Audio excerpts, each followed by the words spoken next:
Good evening. It's Friday, November 13, 2020 here in Cebu City. I'm Cherry Ann Lim, and here's all you need to know in NewsBits tonight.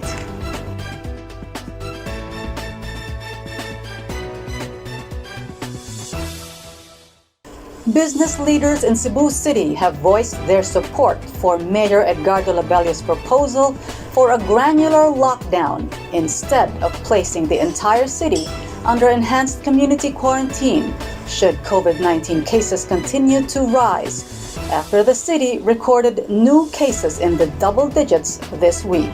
Here's Kenneth Torres for the details. In the business community in Cebu City support Mayor Edgardo Labelia's decision to implement a granular lockdown and not a citywide lockdown. Filipino Cebuano Business Club Chairman Ray Kaluoy said that they are pushing for a granular lockdown as it is more effective. Kaluoy said the people need to move to look for a living, adding that all are affected but not infected. Cebu Chamber of Commerce and Industry President Felix Taguiam said that granular lockdown had proven to be successful. In a press conference Friday, Labella clarified that granular lockdown can be a lockdown on the street, family, or a sitio depending on the COVID-19 situation. Labella said before a granular lockdown may be implemented, a consultation with the health and law enforcement sector will have to be made. Labella issued the statement following the warning made by Emergency Operations Center Deputy Chief Implementer, Councilor Joel Garganera, that a lockdown can possibly be made should the COVID-19 cases continue to increase.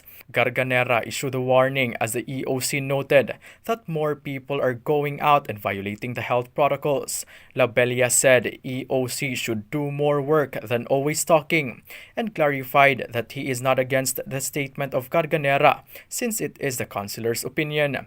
Based on the data of the Department of Health Central Visayas yesterday, Cebu City logged 10 new COVID-19 cases, no reported recoveries and no fatalities.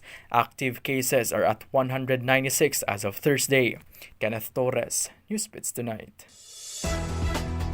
After the controversial shoe sale in Barangay Lahug last November 11, the Cebu City government has warned establishments of closure if they fail to implement health protocols while conducting sale events.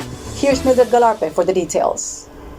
Sanctions like closure will be imposed on establishments in Cebu City who fail to implement health protocols during sale events. Cebu City Mayor Edgardo Labella said random inspections will be conducted to different establishments to check if minimum health protocols and quarantine policies are being followed. Labella warned those establishments who failed to observe health protocols that they will face sanctions as grave as closure. The Business Permit and Licensing Office head Jared Lemquiaco asked establishments with scheduled sale events to coordinate with the city government to ensure that necessary assistance will be in place.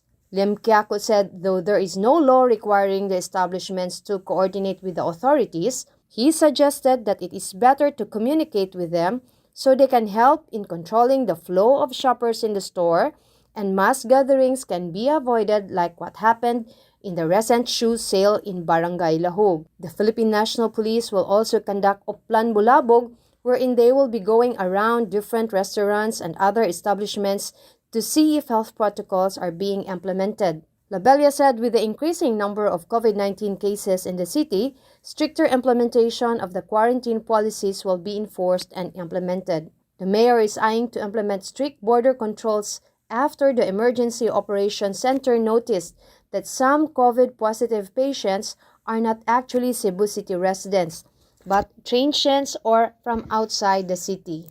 The PNP will also conduct Oplan Paglilibot to enforce the curfew policy.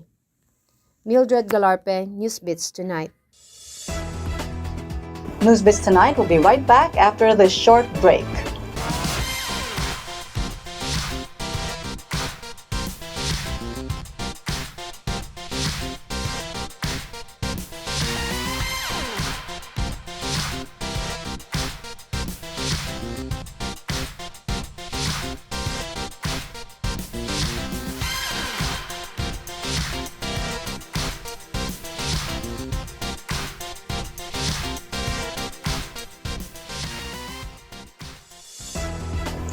The provincial government of Catanduanes will receive 5 million pesos in cash assistance from the Cebu City government, as well as relief assistance for the affected residents of Super Typhoon Rolly.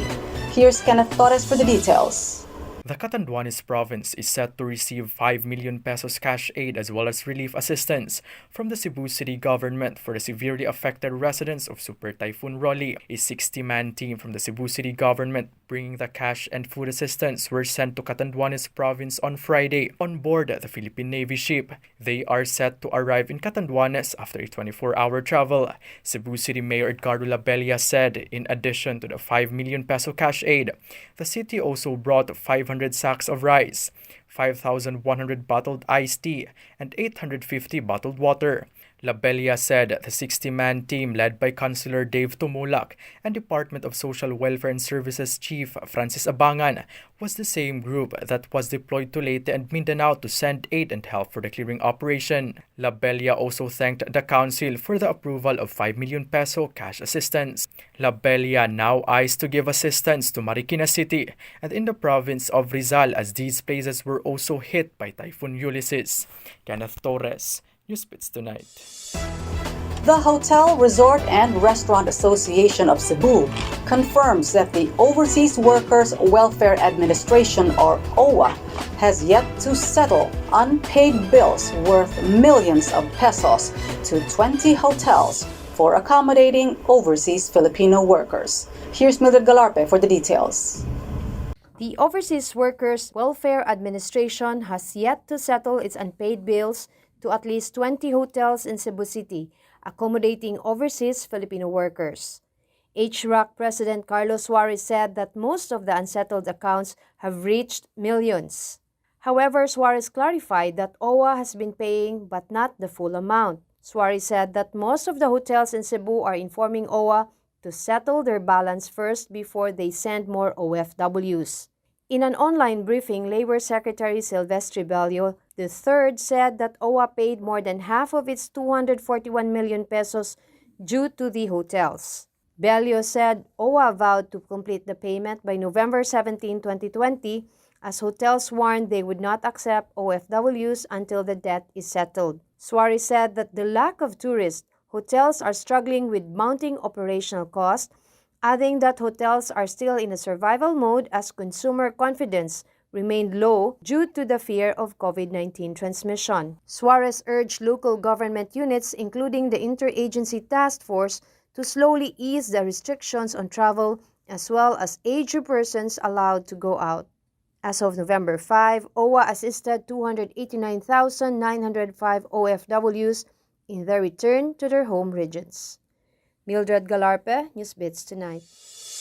To get the latest, visit www.sunstar.com.ph. Follow us on our YouTube channel and official social media accounts on Twitter and Facebook.